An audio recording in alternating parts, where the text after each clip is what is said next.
look, this is a very important development, and I think again, you know, it's part of the bigger story about digital technologies and the internet. Well, I think it's the main future. There's projects like ours. There are colleagues working in Britain who have done an enormous amount of work on a great variety of sources relating to crime and punishment and its outcomes. So people are looking now particularly at the course of criminal careers, the course of the possibilities of intergenerational offending, the experiences of those who've grown up in the families of people who've been involved in crime or who have been imprisoned. So the whole set of social factors that are both drive crime and then the consequences for those people who are involved in crime for their later life.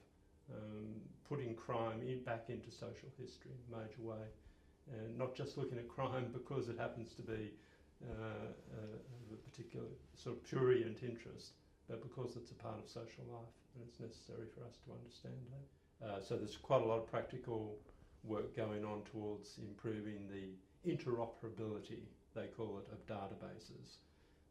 We've been part of this to some degree, so we're very interested in our prosecution project data becoming accessible to other projects.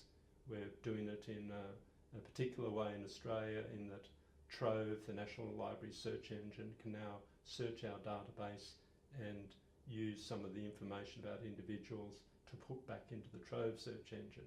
The Tasmanian Archives is doing the same thing.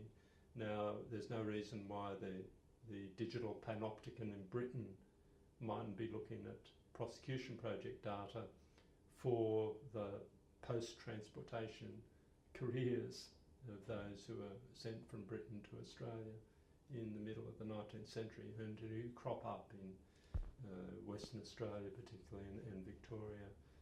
So yeah, we're having conversations with our research colleagues in other countries about this.